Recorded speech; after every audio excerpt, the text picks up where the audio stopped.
श्री स्वामी समर्थ. नमस्कार. मी हर्षा चौधरी खानदेशी तडक्यामध्ये तुमचे खूप खूप स्वागत करते. अक्षय तृतीयेच्या तुम्हाला सर्वात आधी खूप खूप शुभेच्छा. आणि अक्षय तृतीयेसाठीच लागणार आज आपण डिश मी तुमच्यासोबत शेअर करणार आहे. सर्वात आधी आपण गव्हाची खीरेकडे वळूया. गव्हाची खीर करण्यासाठी बघा मी 250 ग्रॅम हे गहू घेतलेले आहेत. तेवढाच आपल्याला गोड लागणार आहे आणि जायफळ आणि वेलची. गूळ सुद्धा आपण 250 ग्रॅमच घ्यायचा आहे. सर्वात आधी आपण गहू हे शिजायला टाकायचे कुकरमध्ये. कुकरमध्ये आपल्याला साधारणतः 1 बोट वरती यात पाणी टाकायचं आहे. आणि मी हे पॉलिश केलेले गहू घेतलेले आहे. आपल्याला साधे गहू वापरायचे नाही. बाजारामध्ये प्रत्येक शहरामध्ये आता पॉलिश मशीन असतात, आपण त्यावरनं गहू थोडे हे पॉलिश करून आणायचे. तुम्ही फ्रीजरमध्ये स्टोअर करून ठेवले तरी हे गहू काही खराब होत नाही. म्हणून आपण पॉलिश केलेले गहू खिरीसाठी वापरणार आहोत. हे बघा मी हे कुकरमध्ये खीर लावलेली आहे. साधारणतः आपल्याला 13 ते 14 शिट्ट्या याच्या करून घ्यायच्या आहे. शिट्ट्या होतील तोपर्यंत आपण गंगाफळाच्या भाजीकडे वळूया. गंगाफळाची भाजी आणि मिक्स भाजी आपल्याला करावी लागत असते. गंगाफळाच्या भाजीसाठी बघा मी मिरची, लसूण आणि जिरं मोहरीची फोडणी घातलेली आहे. त्यानंतर आपण जे अद्रक आहे मी ते थोडं खिसून घेतलेलं आहे, ते सुद्धा मी फोडणीत टाकून घेतलेलं आहे. त्यानंतर आपण गंगाफळ स्वच्छ धुवून यात टाकणार आहोत. या भाज्यांचं पण खूप महत्त्व असतं आपल्या अक्षय तृतीयेच्या थाळीसाठी. म्हणून आपण गंगाफळाची भाजी आणि मिक्स भाजी आपल्याला बनवावी लागते. मिक्स भाजीमध्ये आपल्याला भेंडी, गवार आणि दोडकी असतात, दोडकी या प्रकारे आणि कारली या प्रकारे भाज्या आपल्याला मिक्स करून करायच्या असतात. आपण वेगवेगळी सुद्धा करू शकतो, पण तुम्ही मिक्स करूनच ही भाजी बनवायची. आता यात मी धनापूड, मसाला आणि चवीनुसार मीठ घातलेलं आहे गंगाफळाच्या भाजीमध्ये. गंगाफळाची भाजी सुद्धा ही व्यवस्थित आपण तेलामध्येच फ्राय करून घ्यायची आहे. यात आपल्याला पाण्याची आवश्यकता पडत नाही, कारण गंगाफळाला ऑलरेडी पाणी सुटत असतं. आता आपण मिक्स भाजीकडे वळूया. मिक्स भाजीसाठी बघा मी लसूण फोडणीला घातला आहे. जिरं, मोहरी आणि मिरची टाकून घ्यायची. त्यानंतर आपण ज्या भाज्या कापून घेतलेल्या आहे मिक्स भाज्या म्हणजेच भेंडी, गवार आणि कारली, दोडकी या प्रकारे मिक्स भाजी आपण यात टाकून घ्यायची. आपण ही भाज्या सुद्धा वेगवेगळ्या करू शकतो, पण आपण एकत्र केली तरी काही हरकत नाही, कारण या भाज्या एकत्र केलेलीच व्यवस्थित होते. कारण एवढ्या छोट्या छोट्या भाज्या आपण म्हणजे थोड्या थोड्या भाज्या करणं आपल्याला फार जवळ जात असतात. आपण या प्रकारे एकत्र ही भाजी करून घ्यायची. बघा या प्रकारे मस्त गवार भेंडीची भाजी आपली तयार होणार आहेत. यात पण पाणी घालायचं नाही, फक्त आपण तेलामध्ये ही भाजी तयार करून घेणार आहोत. नंतर आपण यात हळद आणि थोडा मसाला घालणार आहोत आणि चवीप्रमाणे यात आपण मीठ घालायचं. ते सुद्धा आपल्याला तेलातच फ्राय करून घ्यायची आहे. आपल्याला यात पाणी घालायचं नाही. आपल्याला पूर्ण भाज्या या पाणी न घालता तयार करायच्या असतात, त्यामुळे ह्या चवीला फार अप्रतिम लागत असतात. या प्रकारे गवार आणि भेंडीची भाजी शिजेल तोपर्यंत आपण उडदाच्या डाळीचे वडे आपल्याला बनवायचे आहे. अक्षय तृतीयेची थाळी ही म्हटली म्हणजे सर्व पदार्थ यात येत असतात. आणि ते पदार्थ कुठले ते मी आज पूर्ण तुमच्यासोबत शेअर करणार आहे. तर उडीद डाळीचे वडे बघूया. हे बघा मी 250 ग्रॅम ही उडदाची डाळ घेतलेली आहे. ती रात्रीच मी पाण्यात भिजत घालून ठेवली. आपण यात पाणी टाकून ठेवायचं, म्हणजे रात्रभर आपल्याला डाळ भिजत घालून ठेवायची आहे, जेणेकरून डाळ ही मस्त अशी भिजून तयार होत असते आणि वडे त्याचे छान असे लुसलुशीत बनत असतात. आणि सकाळी सुद्धा आपल्याला साधारणतः 4 ते 5 पाण्याने ही डाळ धुवून घ्यायची आहे. छान घासून घासून आपल्याला ही डाळ धुवायची आहे. त्यामुळे त्यातला जो कस असतो म्हणजे जो पांढरा फेस असतो तो पूर्ण निघून जातो आणि ह्या उडदाच्या डाळीचे वडे फार लुसलुशीत आणि नरम बनतात. वड्यांनाही खूप महत्त्व आहे अक्षयच्या थाळीमध्ये. त्यासाठी लागणारं साहित्य बघा मी साधारणतः 10 ते 12 बारीक मिरच्या घेतलेल्या हिरव्या, 1 चमचा मी शोभ घेतलेली आहे, 1 चमचा आपण धनापूड घ्यायची, 1 चमचा जिरं घ्यायचं, 1 ते 2 इंच अद्रक घ्यायचं आणि 1 पूर्ण कांदा आपण लसणाचा घ्यायचा आहे. साधारणतः आपल्याला 15 ते 16 या लसणाच्या पाकळ्या आपल्याला यात वापरायच्या आहे. त्यामुळे पुदिना असला तर तुम्ही पुदिना सुद्धा टाकू शकता. पुदिना ओला असला किंवा पुदिन्याची पावडर असली तुम्ही ती सुद्धा टाकू शकता. त्याने सुद्धा वड्यांना अप्रतिम अशी चव येत असते. तर हे पूर्ण साहित्य तुम्ही बघितले आहे. आता आपण डाळ ही वाटायला घेऊया. वाटण्यासाठी सर्वात आधी आपल्याला जे आपण साहित्य काढलं आहे ते आधी वाटून घेणार आहोत, त्यानंतर आपण डाळ वाटणार आहोत.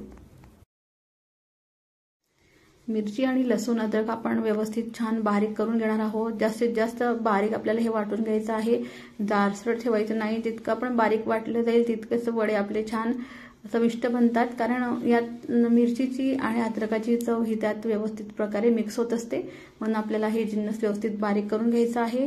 आता यातच आपण डाळ टाकून वाटून घेणार आहोत। डाळ देखील आपण छान बारीक वाटायची आहे, त्यासाठी थोडंसं पाणी टाकावं लागलं तरी चालेल, कारण थोड्याशा नरम रवणाचे देखील वडे खूप छान बनत असतात।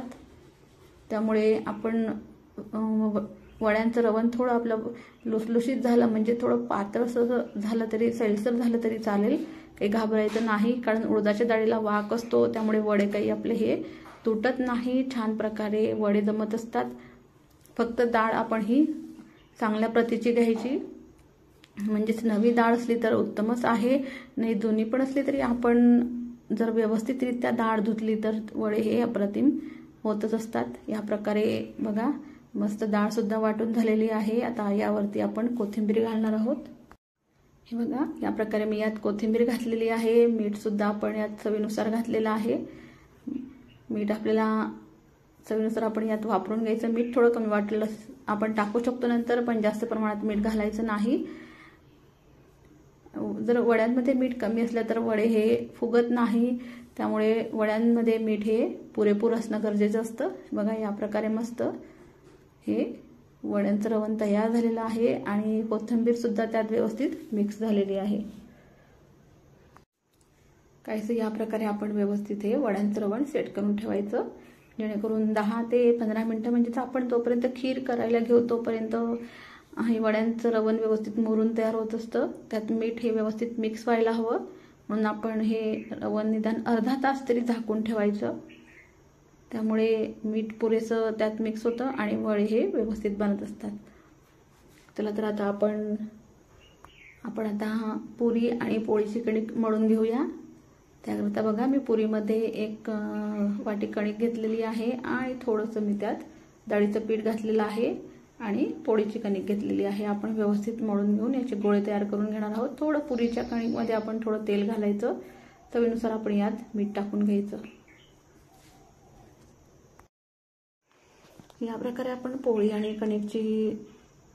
आणि पुरीची कणिक मळून घेऊन ही सुद्धा आपण अर्धा ते पाऊण तास झाकून ठेवायची, जेणेकरून ही सुद्धा मळून व्यवस्थित तयार होत असते। तर काही आपण कुठल्याही रोजच्या पोळ्यांमध्ये सुद्धा आपण जर कणिक मळून ठेवली अर्धा पाऊण तास तर ही कणिक ही व्यवस्थित मळून तयार होते आणि पोळ्या या छान मऊसूत बनत असतात। हे बघा या प्रकारे कणिक मळून झालेली आहे, पोळी सुद्धा आणि पुरीची सुद्धा। आता आपण भज्यांचं भिजवून घेऊया। भज्यांचं भिजवण्यासाठी आपल्याला डाळीचे पीठ लागणार आहे। हरभरा डाळीचे पीठ मी घेतलेलं आहे। यात आपण हळद, मीठ, हे बघा मी थोडा आधी ओवा घातलेला आहे, त्यानंतर थोडं चवीनुसार आपण यात मीठ घालायचं, थोडा मी धना पावडर घातलेली आहे, त्यानंतर आपण थोडीशी यात हळद घालणार आहोत। या प्रकारे सर्व जिन्नस टाकून झाल्यावर थोडी आपण यात कोथिंबीर घालणार आहोत आणि हे व्यवस्थित भिजवून घेणार आहोत। या प्रकारे मी थोडा मसाला सुद्धा घातलेला आहे। बघा या प्रकारे डाळीचं पीठ सुद्धा व्यवस्थित भिजवून तयार झालेलं आहे। आता आपण ज्या भाज्या केलेल्या आहेत टाकलेल्या होत्या, गंगाफळाची भाजी आणि मिक्स भाजी, त्या सुद्धा बनवून पूर्णपणे तयार झालेल्या आहेत।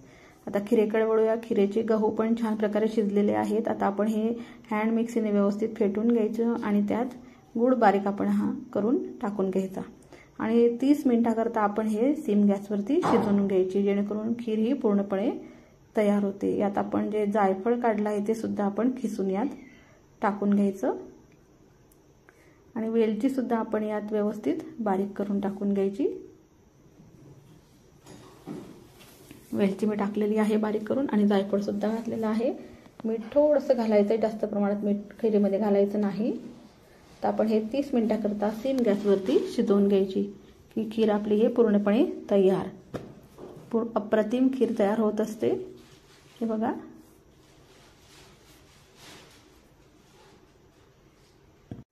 अक्षय तृतीयेच्या डिशमध्ये एक साईडला खीर असते आणि एका साईडला सर्व पदार्थ असतात, म्हणजे खीरेला फार वेळ लागत असतो। हे बघा, आता वरण भाताचं कुकर आपण लावून घेऊया. त्याकरता डाळ आणि तांदूळ मी घातलेले आहेत आणि त्यात पाणी टाकून घेतलं. चवीनुसार आपण यात मीठ टाकून घेणार आहोत आणि कुकरला लावून घ्यायचं. कुठलाही पदार्थ किंवा कुठलीही आपण सणावाराला जी थाळी बनवतो त्यामध्ये वरण भाताला अक्षम असं महत्त्व असतं. म्हणजे वरण भाताशिवाय कुठलीही डिश पूर्ण होत नाही किंवा कुठल्याही देवाला हा नैवेद्य अर्पण होत नाही, म्हणून आपल्याला वरण भात हा करावाच लागत असतो. वरण भात हा शिकवण्याची गरज नाही, आज प्रत्येकाला जमत असतो. पण कसं मी केला होता म्हणून पूर्ण व्हिडिओ तुमच्यासोबत शेअर केलेला आहे. बघा, या प्रकारे वरण भात सुद्धा मला लावून झालेला आहे. साधारणतः 3 ते 4 शिट्या आपण होऊ द्यायचा. वरण भात हा पूर्णपणे तयार होत असतो. त्याचबरोबर आपल्याला आंब्याचा रस सुद्धा बनवायचा. अक्षय तृतीयेला आंब्याच्या रसाचं सुद्धा फार महत्त्व असतं. काही लोक असे असतात की अक्षय तृतीयेला आंब्याच्या रसाचं नैवेद्य दाखवल्याशिवाय घरी सुद्धा आंबे आणत नाही किंवा आंबे खात नाही.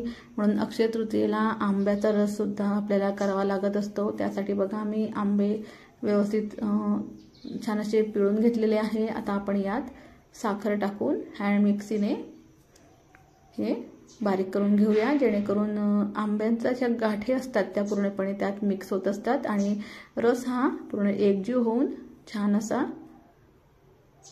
एकजीव होतो आणि ज्या साखर असते त्या रसामध्ये पूर्णपणे ही मिक्स होत असते. या प्रकारे आंब्याचा रस सुद्धा आपला पूर्णपणे तयार झालेला आहे. आता आपण थोडा वेळ अर्धा ते पाऊण तास फ्रीजमध्ये ठेवायचा. त्याचप्रकारे कुरडई पापडाला देखील फार महत्त्व आहे अक्षय तृतीयेला, कारण कुठल्याही आपण सणावाराला कुरडई पापड हे करावे लागत असतात आणि ते करणे फार गरजेचे असतात. आणि या जाड मिरच्या आणि अळूचे पानं या प्रकारे आपल्याला ही भजी सुद्धा बनवून घ्यायची आहे. सर्वात आधी आपण तेल ठेवल्यानंतर सर्वात आधी आपण कुरडई पापड तळून घेणार आहोत, कारण कुरडई पापड हे आधी तळावे लागतात. कारण जर आपण पुरी वगैरे तळल्या कुरडे पापड तळायला घेतले तर जसे आता फुलतात तसं ते नंतर फुलत नाही. म्हणून कुठलाही पदार्थ तळण्याच्या आधी आपल्याला कुरडे पापड हे तळून घ्यावे लागत असतात, हे नेहमी लक्षात ठेवायचं. या प्रकारे कुरडे पापड सुद्धा छान असे फुलून तयार झालेले आहेत. तर आपण कुरडई पापड तळून झाल्यानंतर पुऱ्या करून घेणार आहोत. सोप्या भाषेत सांगायचे झाले तर उष्ट्या तेलामध्ये कुरडे पापड हे व्यवस्थित तळले जात नाही, हे आपण नेहमी लक्षात ठेवायचं. हे बघा, पुऱ्या सुद्धा व्यवस्थित माझ्या पूर्णपणे तयार झालेल्या आहेत. पुऱ्यांची कणिक आपण ज्या प्रकारे भिजवली होती त्या प्रकारे पुऱ्याची कणिक सुद्धा छान नरम आणि मऊसूद झालेली आहे. त्यामुळे पुऱ्या सुद्धा त्याच प्रकारे बनलेल्या होत्या. पुऱ्या झाल्यानंतर आपण आता वड्यांकडे वळूया. वडे करण्यासाठी बघा, मी कागद घेतलेला आहे, प्लास्टिकचा कागद घ्यायचा, त्यावरती पाणी घालायचं, थोडंसं पाणी लावायचं आणि वडा बनवायला घ्यायचा. हे बघा, मीठही पुरेसं झालेलं आहे वड्यांमध्ये, त्यामुळे वडे देखील छान असे फुगलेले आहेत. वड्यांचं प्रमाणही आपलं छान प्रकारे व्यवस्थितरित्या योग्य झालेलं आहे. म्हणजेच म्हणायला हरकत नाही की आपली अक्षय तृतीयेची थाळी ही छान व्यवस्थित तयार झालेली आहे. काही यात चुका झालेल्या नाहीत किंवा मीठ कमी पडलं नाही म्हणून वडे फुगले नाही असं झालं नाही. बघा, आपण व्यवस्थितरित्या मनापासून जे काही बनवतो ती डिश ही आपली व्यवस्थित बनतच असते. म्हणून कुठलाही स्वयंपाक करताना आपलं त्यात मन लागणं गरजेचं असतं. मैत्रिणींनो, जेवढ्या मनापासून आपण काही जेवण बनवतो ते अप्रतिम हे होतच असतं. आणि सणावारा तर असं असणं गरजेचं असतं, कारण अक्षय तृतीया हा वर्षातून एकदा येणारा सण आहे आणि तो मुहूर्त म्हणून फार मोठा मानला जात असतो. कुठल्याही कामाची सुरुवात आपण अक्षय तृतीयाला केली तर आपली भरभराट होतच असते असं मानण्यात आलं आहे आणि हे बी मान्यही केलं आहे. त्यामुळे अक्षय तृतीयेला आपण व्यवस्थितरित्या मन लागणं किंवा घरामध्ये आनंद असणं फार गरजेचं असतं. या प्रकारेच बघा, मस्त असे वडे देखील आपले तयार झालेले आहेत. आता वडे हे तुम्हाला कशा प्रकारे करायचे हे पण मला कळले असेल. आता आपण भज्यांकडे वळूया. भजी देखील आपण ज्या मिरच्या केलेल्या आहेत त्या मिरच्या आपण आधी तळून घेणार आहोत. वडे देखील तयार झाली. आता मिरचींच्या भज्यांकडे वळूया. मिरचीचे भजी करण्यासाठी आपण सर्वात आधी मिरच्या ह्या छान व्यवस्थित तळून घेणार आहोत, जेणेकरून मिरची ही तिखट लागत नाही. तर तुम्हाला कच्च्या मिरचीचे करायचे असल्यास तुम्ही त्यात मीठ आणि धनापूड भरायची, की त्यामुळे सुद्धा भजी फार अप्रतिम होत असतात मैत्रिणींनो. हे बघा, या प्रकारे मस्त मिरचीची भजी आपल्याला आज बनवायची आहे. अक्षय तृतीयेला सर्वांची मज्जाच असते, कारण नवनवीन पदार्थ आपल्याला खायला मिळत असतात. त्यामुळे एकाच दिवशी आपल्याला बरेच अशी पदार्थांची चव मिळते खायला, म्हणून आपण अक्षय तृतीयेला सर्व पदार्थ बनवत असतो आणि त्याचं महत्त्वही फार आहे. बघा आता या प्रकारे आपण अळूचे पाने करून घेऊया, अळूचे पानांची भजी करून घेऊया. अळूचे पानाचे महत्त्व हे आपण पितरांना जी आघाडी घालत असतो त्यामध्ये फार महत्त्वाचे असते, कारण अळूचे पान हे त्यांच्यासाठी पितरांसाठी फार महत्त्वाचे असते. आपल्या आघाडीमध्ये टाकणे गरजेचे असते, म्हणून आपण अळूच्या पानांची भजी बनवत असतो. या प्रकारे मस्त अळूच्या पानाची भजीसुद्धा आपली पहा मस्त टम्म फुगलेली आहेत. या मस्त बेत झालेला आहे आज आपला अक्षय तृतीयेचा. या प्रकारे सर्व पदार्थ आपले तयार झालेले आहे. सगळ्यात शेवटी मी भजी आणि बनवायला घेतलेली आहे. पोळ्या तर मी करून घेतलेल्या होत्या, त्या काही तुमच्यासोबत मी शेअर केलेल्या नाहीत. आपण पोळ्याप्रमाणे पोळ्या करून घ्यायच्या. तुम्हाला कशी वाटली स्पेशल नैवेद्य थाळी मला कमेंटद्वारे नक्की कळवा